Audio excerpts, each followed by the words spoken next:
বন্ধুসকল নমস্কাৰ graduate teacher আৰু পোষ্ট গ্ৰেজুৱেট টিচাৰ নিযুক্তিৰ এখন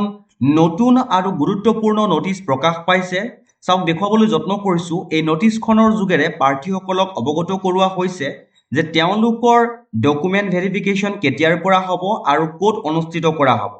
এক নম্বৰতে চাওক গুৰুত্বপূৰ্ণ কেইটামান কথা লিখিছে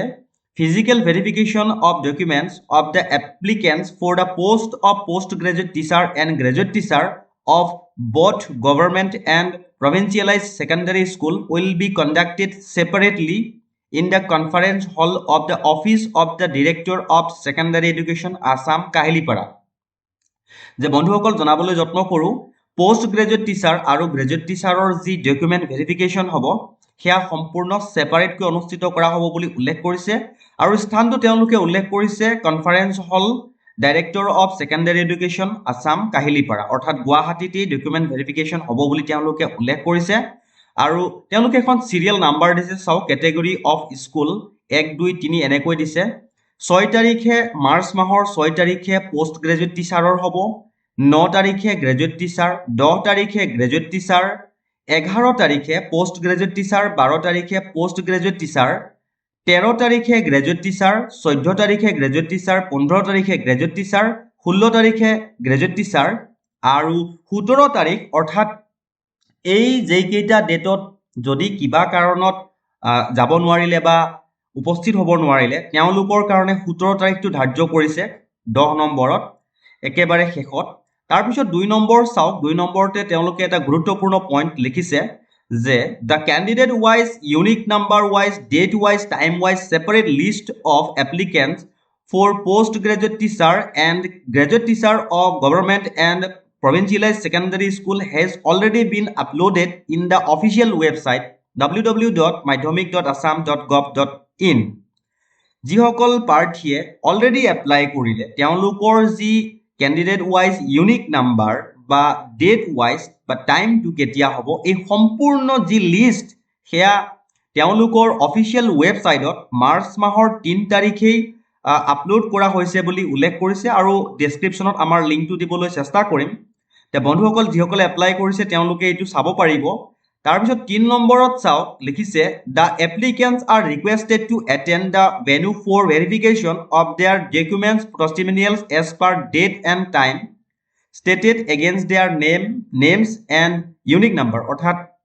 তেওঁলোকৰ যি নাম আৰু ইউনিক নাম্বাৰৰ এগেইনষ্টত তেওঁলোকে সঠিক সময়ত উপস্থিত হ'বলৈ কথাটো উল্লেখ কৰিছে 4 নম্বৰ চাওক কি লৈ যাব লাগিব এইটো এটা খুব গুৰুত্বপূৰ্ণ কথা the following instruction is issued to the candidates for follow up action the applicants have to bring all original documents as submitted in online process for showing before the verification team অৰ্থাৎ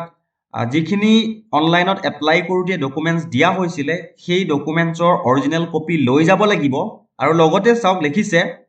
The candidate must bring separate sets of photocopies of all documents self-attested including the copy of acknowledgement downloaded and printed after successful submission on online application together with a passport size photograph recent for each of the applied district. The বন্ধুসকল যিসকল প্ৰাৰ্থীয়ে ভেৰিফিকেশ্যনলৈ যাব তেওঁলোকে যিখিনি documents সেইখিনি সময়ত upload কৰিছিলে scan copy সেই কপিৰ অৰিজিনেল সেটৰ সৈতে জেৰক্স কপি এটাৰ সেট লৈ যাব সেলফ এটেষ্টেড কৰি লগতে একনলেজমেণ্টখন নিবলৈ নাপাহৰিব ডাউনলোড কৰি ল'বলৈ দিছে সেই সময়ত যিখিনি সময়ত এপ্লাই কৰা হৈছিলে আৰু একনলেজমেণ্টখন ল'ব লাগিব লগতে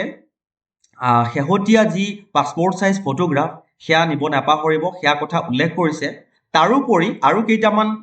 documents লৈ যাব লাগিব চাওক the applicants have to also carry photo identification documents such as PAN card driving license bank passbook Aadhaar card caste certificate ration card students identity card issued by recognized educational institution etc for their identification during the verification process তে বন্ধুসকল ইয়াৰ উপৰিও প্ৰাৰ্থীসকলে PAN card driving licence bank passbook Aadhaar card caste certificate ration card যি আছে সেয়া লৈ যাব লাগিব লগতে জেৰক্স কপি এটা নিবলৈ নাপাহৰিব কিয়নো ইন কেছ যদি জেৰক্স কপি বিচাৰি দিয়ে তেতিয়াহ'লে হয়তো আপোনালোকৰ অসুবিধা হ'ব যদি জেৰক্স নাথাকে গতিকে জেৰক্স কপি এটা লৈ যাব পিছলৈ আপোনালোকৰ সুবিধা হ'ব আৰু শেষত চাওক in case of pregnant women or severely applicants and authorise person অৰ্থাৎ যদি কিবা প্ৰেগনেণ্ট ওমেন হয় তেওঁ যদি যোৱাত কিবা অসুবিধা হয় তেতিয়াহ'লে তেওঁৰ হৈ যাব পাৰিব কেণ্ডিডেটৰ হৈ যাব পাৰিব অথৰাইজ পাৰ্চনে বুলি কৈছে and the verification programme along with medical certificate আৰু মেডিকেল চাৰ্টিফিকেট নিব লাগিব কেণ্ডিডেটৰ হৈ আৰু মেডিকেল প্ৰেক্টিশ্যনাৰ অৰ্থাৎ ডক্টৰে সেই চাৰ্টিফিকেটখন ইছ্যু কৰিব লাগিব বুলি উল্লেখ কৰিছে আৰু যি ডকুমেণ্টছ আছে আগৰ সৈতে লৈ যাব পাৰিব আৰু শেষত চাওক একেবাৰে শেষত এটা গুৰুত্বপূৰ্ণ কথা লিখিছে candidature of the applicant will stand cancel in case he shall fail to attend the verification process গতিকে যদি কোনোবাই ভেৰিফিকেশ্যন প্ৰচেছত অনুপস্থিত হৈ থাকে উপস্থিত নহয় এবচেণ্ট থাকে তেতিয়াহ'লে তেওঁ কেণ্ডিডেচাৰটো কেঞ্চেল কৰি দিব বুলি উল্লেখ কৰিছে তে বন্ধুসকল গুৰুত্বপূৰ্ণ ইনফৰমেশ্যন প্ৰকাশ পাইছে আৰু আপোনালোকে যিসকলে এপ্লাই কৰিছে খুব ধুনীয়াকৈ পঢ়ি শুনি বুজি ভেৰিফিকেশ্যনৰ কাৰণে সাজু হওক আৰু মোৰ ফালৰ পৰা শুভকামনা জনালোঁ